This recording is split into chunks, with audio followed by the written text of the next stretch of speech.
This week, the tales take us to late 1999 and then early 2000.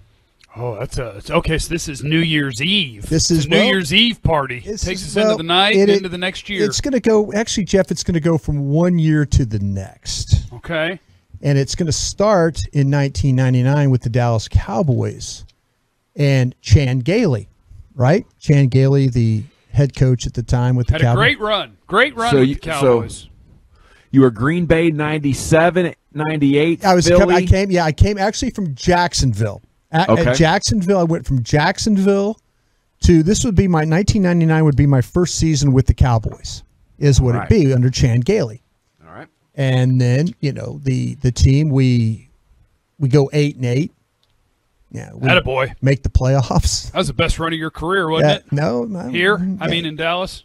Yes. No, actually a 10-6 with Parcells in a playoff game. Oh, yeah. That was a good one we had. But the 99 team goes 8-8. We lose to the Minnesota Vikings in a game at the Metrodome, which, by the way, made my career record at the Metrodome 0-12. Attaboy. Wow. Never won a game at the Metrodome, by the way. That's why you hate that boat. Oh, my gosh. The boat and the horn. Boop. Again, when you hear that, your quarterback's likely laying dead on the field. I love that horn. Yeah. So intimidating. Yeah. Ragnar, the guy in the motorcycle. You know how much Matt Ragnar made a game? Ride that motorcycle. You know what I'm talking about? The Viking-looking dude with the vest. Hell the hair. yeah. How much? $1,500? No, guy made $25,000 being Ragnar. I thought, how do I get that gig? That's a good gig. It is a good gig. But anyway, I'd find me a new Ragnar if I was the Vikings. They did. Ragnar tried to hold out one year. He tried to hold out. Ragnar tried to hold out. That's a damn blessing. You better be happy, homie. Ragnar tried to hold out, and they said, "Bye, Ragnar. You're out of here." You got to know your value. You got to know your value. He overshot it. Way overshot the value. But anyway, so we lose to the Vikings, 27-10. So Jerry Jones comes in and he decides, well, we're going to move on from Chan Gailey. Moves on from Chan. Chan, I think I've told you this story before. Chan comes into the draft area there at Valley Ranch. Comes into our offices in the back, and Chan is trying to get out of the building without being noticed. Like the media is like all over the place. Like they're at the front door, they're at the side door. But he's already been fired. He's already been fired. Okay, I thought he was trying to get out without being. Yeah, well, he's trying to get out. He's trying to get out without being noticed.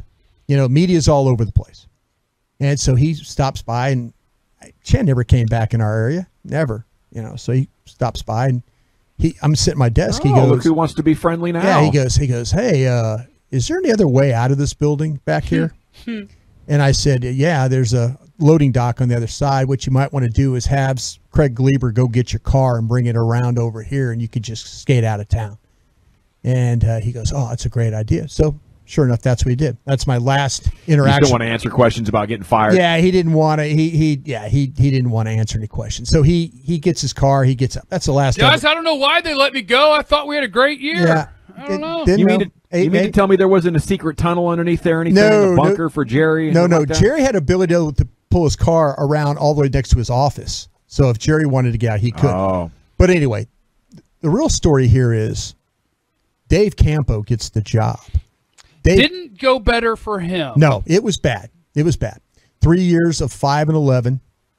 Dave was the defensive coordinator, a Super Bowl winning coach on the staff and all that stuff like that. Super friendly guy. Super friendly guy. Great guy. Yeah. I always apologized to him because I thought we did a terrible job for him. He's like, "Bryan, stop apologizing. I wasn't a very good coach." I'm like, well, you know, still. I'd agree. Well, Coach, I agree with you. But I did also, agree with him. I did a poor agree. job too. I did agree, and but I was nice about it to a point. There you go. To a point. And so anyway, it's our very first time together in 2000. The camp is in Wichita Falls, Texas here. Hot. Hot. Like really hot. Yeah. Like, okay. Junction Boy style. Yeah. Junction Boy style. And so what happens is we have a meeting that night. It's a meeting with all the staff. And Jerry Jones is part of this meeting with us. So we're having, where everybody's kind of, piled into this room. It's a big trailer. It's air conditioned, thank God. Oh, that's good. Yeah, it was probably because of like 108. Like when you check the temperature, Death Valley, California had the highest, and then Wichita Falls was the second highest temperature every day that we were there. That's where Jerry Jones called it madness. He goes, "This is madness." That's how you get them ready, though, right? Yeah, you know? but no, you had to have players. You have to have players to do that. Not in Austin when they did that, they had players to do that. Pretty town, that Wichita Falls. I haven't spent much time, but I like driving through. It is. It's an interesting to drive through. Again, spent part of my life there. But they got some crazy girls, by the way. Up at school, like crazy, like might stab you, cut you, that type of crazy. Look good, by the way. They might get you. Yeah, smile at you and cut you, kind of thing. That's PSA right there. Okay. Bum a cigarette off him if you need one. Yeah. You got a menthol? No, they just got Camel's filterless there. Those Camels, straight Camel. They got a Lucky Keystone Light Strikes in their pocket. Marlboro Reds. Marlboro Red. Yeah, in the box. Hit the box. Hit the box for you as they hand you one. Yeah. Newport 100s. Professional smokers.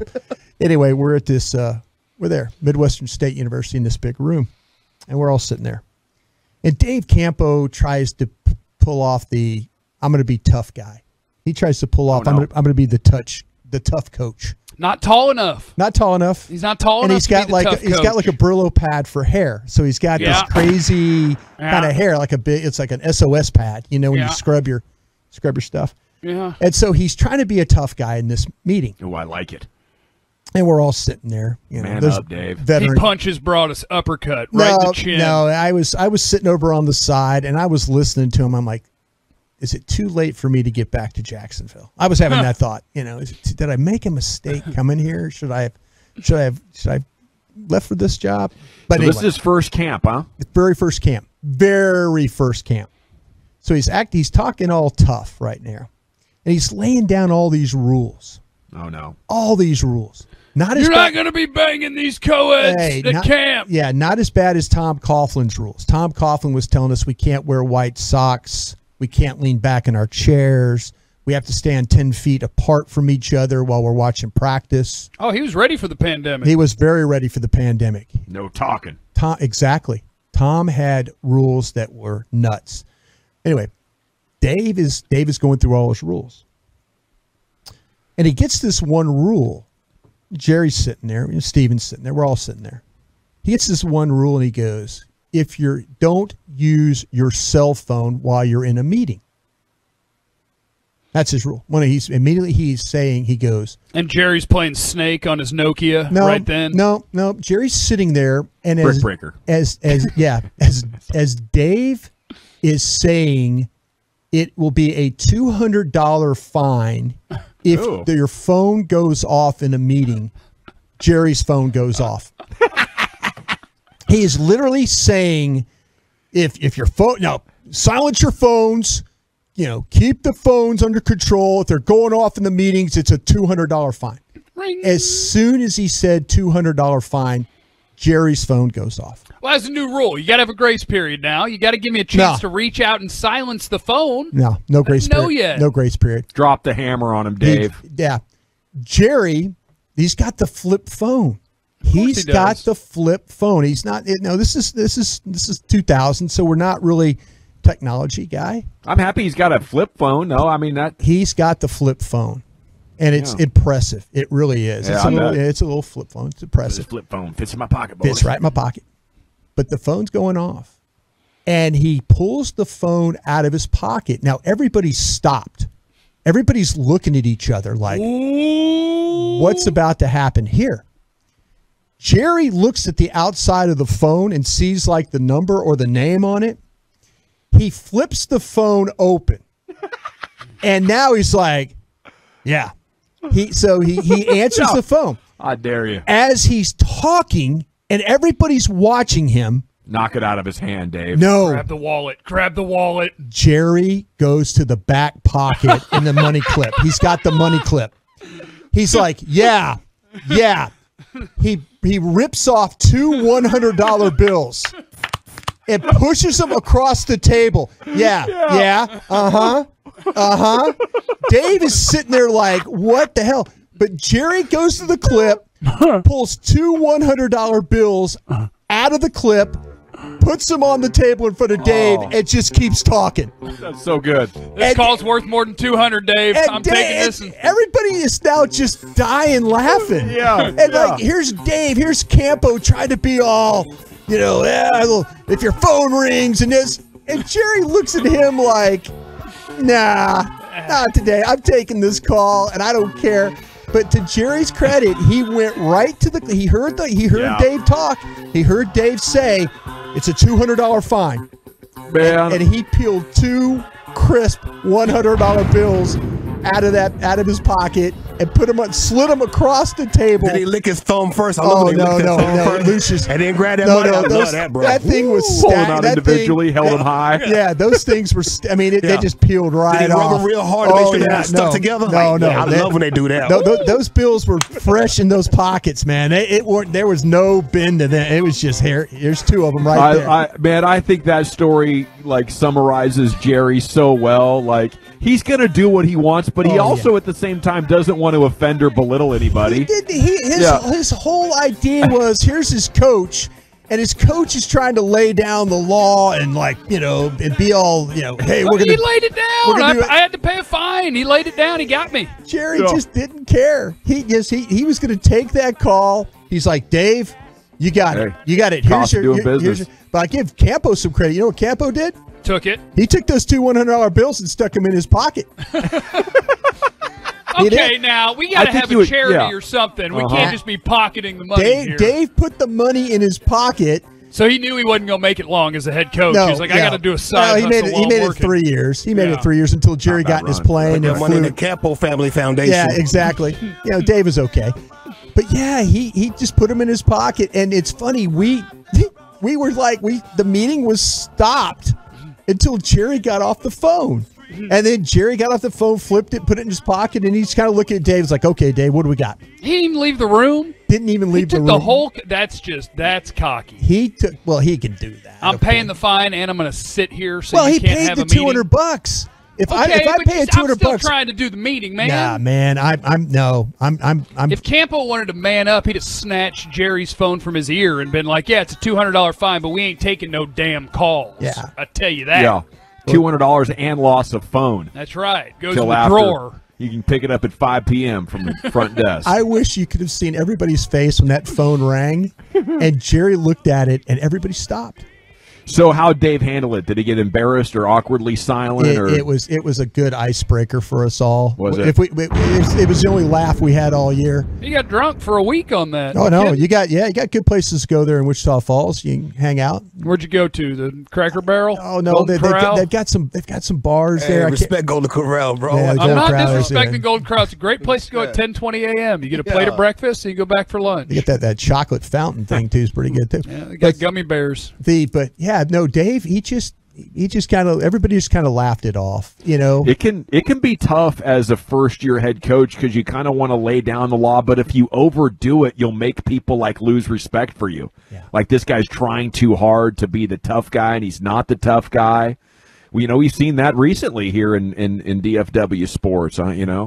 Not naming names or anything, but there's coaching turnover. There's coaching turnover, and a lot of it is that dynamic of how comfortable are you being in control, and how accountable can you keep people without being a jerk. And some people just have the touch for it. So did any players show up with $100 bills and be like, well, if Jerry can do it, I'm going to bring my phone in here and just drop $200 if an important person calls? The best one I ever saw as far as Campo, because Campo had a deal where and also Parcells had the same thing. Like he was charging guys a couple of $100 a pound for being overweight. Oh. And Larry, oh no, because Larry Allen was on the team. Larry Allen just would bring a stack of cash. He did the same thing. He just knew. He goes every Friday they had a weigh-in, and Larry would just literally while the guy was sitting there all right, Larry, you weigh 328. It means you're 27 pounds overweight. Give that and he'd just peel off the money. He was my fat cash. Yeah, they didn't care. They didn't care. It's like, okay, I know I'm going to be fat here. I'm just going to pay the fine right now. Does that stuff still go on? I think that they take the fine out of your check now. The team gives you a letter. Like we've seen letters with David Irvin and Randy Gregory. Poor Randy Gregory trying to play. They were fining him. It's mostly like the league that'll fine you. Yeah, now. the league will fine you. And they'll every 2 weeks. Randy's getting a bill. He's paying. He's playing for free. It's basically how it came down to. But yeah, that's the team. They have to send you a letter. But Jerry, that was my real first experience with Jerry. I mean, I'd been with a year and kind of being around it, but that was the one that I'm like, man, this guy's he's got it all right. He sure does.